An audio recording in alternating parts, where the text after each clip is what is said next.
At Trump's rallies over the weekend, some of the rallygoers were interviewed by this right-wing network, Right Side Broadcasting. And a woman at the North Carolina Trump rally was asked, why is it that you love Trump? And her answer is really just a reminder of how disconnected from reality these people are. Thank you for coming out here. Thank you for, watching Right Side. We appreciate that. But what is it about President Trump that you need back in our society right now? He's a man with morals. He stands for what he means, and he means what he says. And that's exactly what's gotten America into the situation that we're in. People make promises and they don't keep them. That's no good for anybody. Can you imagine? And this is, the younger, more naive me would have sat here and would have debunked line by line what this woman says. Well, hold on a second. He has the family morals that you say we need, except he's been divorced how many times? Children with how many women, cheating, porn stars, payoffs, the entire thing, making fun of disabled people. Right? I would go through the list. Or when she says he made promises and he kept the promises, I would say he said he'd replace the healthcare plan with something. He didn't do it. He'd fix the Israeli-Palestinian conflict in one term. He didn't do it. He'd build a wall with Mexico across the entire border that Mexico would pay for. He didn't do it. That's what the old me would have done. The new me, for lack of a better term, or maybe what we're talking about is the more focused me on what do we do in 2024 for the election, is these are cult members.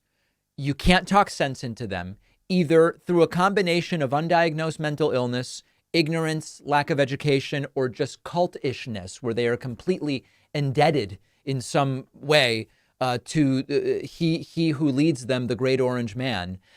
It's not even worth doing the fact checks. It's not even worth confronting the substance head on. We need to get around them to win.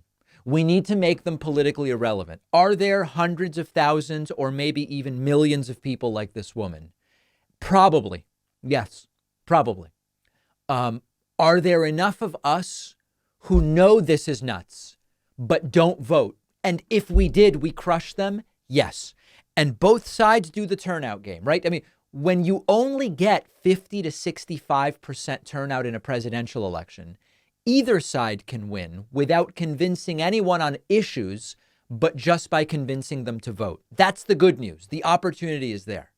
The counterpoint is every time candidates say we're going to win by ramping up turnout dramatically, it doesn't usually happen. Oh, this time around, we're going to win on the backs of the young people who are going to turn out in record numbers if we can just activate 10% more young people who are already on our side.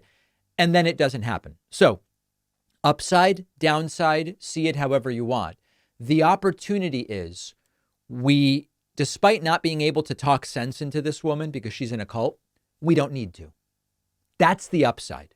The downside is everybody who says we're going to win on turnout often ends up underperforming the explosive turnout that they expect. So we've got to do it. One more clip. The right-wing interviewer from Right Side Broadcasting tries to talk to a guy about what he likes about Trump, and it almost escalates into a fight where the guy says, "Get that microphone out of my face," and then someone comes in and grabs the mic. It was, there's this inbuilt rage in these people, and it's mostly targeted at the left and at Democrats and at Joe Biden.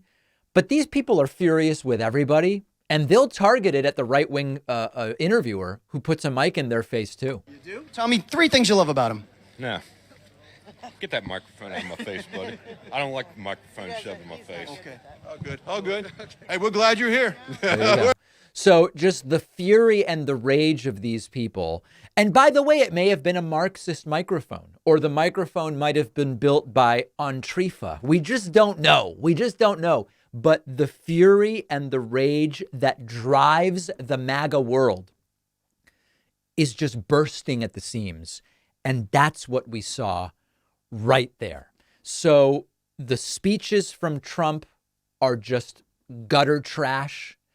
The interviews are conducted in the most cultish way. The people being interviewed are barely holding it together. We have a real opportunity here to try to do away with this MAGA scourge or scourge for good. The question is, will we come out in enough numbers to do it? And we'll be tracking that question. Let's take a very quick break. What a program. So much more coming up right after this.